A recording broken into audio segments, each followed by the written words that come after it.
Okay, so moving on, I'll be talking about the opportunities from the region. We classify the opportunities into three different categories, namely economic, political, and social.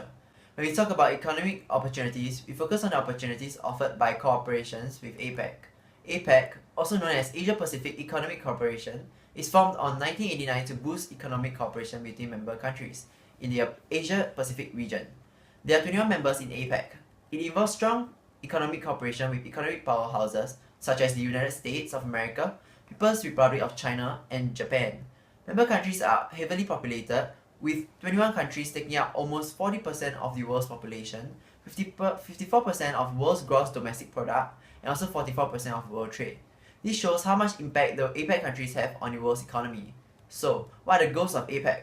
It was established in 1989 with goals to support a sustainable economic growth and prosperity in the Asia-Pacific region through promoting free trade and economic cooperation.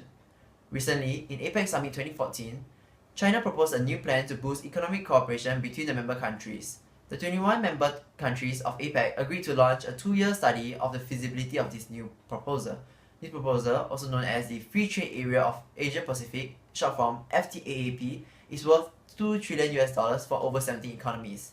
FTAAP will bring opportunities for economies of member countries and ASEAN as well.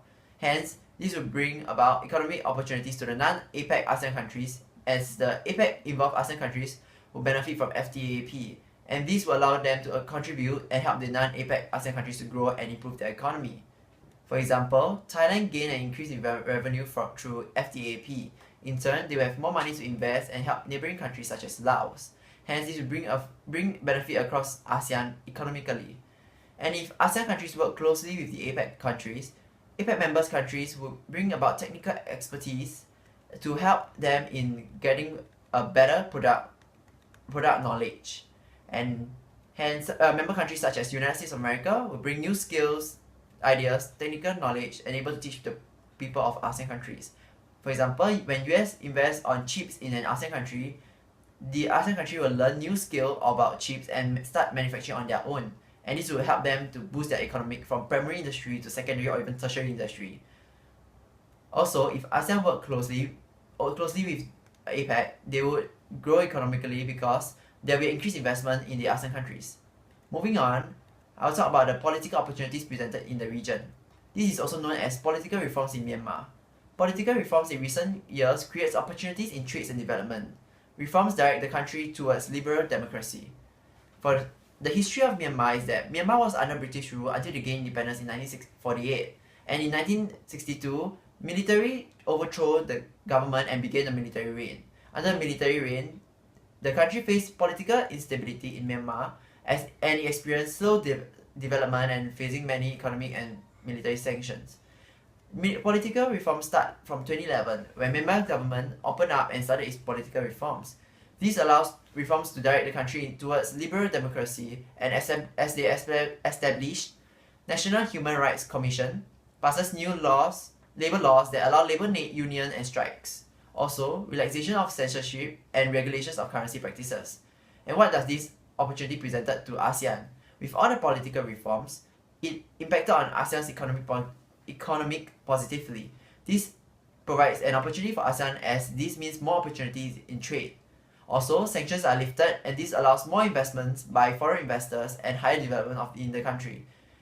An example will be in 2013 when Japan and Myanmar signed a framework agreement which Japan pledged to loan up to $18 billion to Myanmar for its development. Also, Japan will forgive $2.7 billion of Myanmar's debt. This will aid Myanmar with its reform and development of the country. Moving on, as seen from the graph above, there is a sharp increase in Myanmar's GDP since 2004. This shows the success through their political reforms. And also, in the next slide, we will see another graph which shows the FDI of the country in the past 10 years. And this shows a major increase in the number of foreign investors in Myanmar, especially in the period between January 2011 and January 2012. This is the period where Myanmar opened up the economy, and this shows that there's a sharp increase of FDIs. Okay, moving on, we talk about the social opportunities of ASEAN. One of the main objectives of ASEAN aims to achieve is to improve the education level in ASEAN countries. especially improving the education standards in the less developed ASEAN countries such as Laos, Philippines.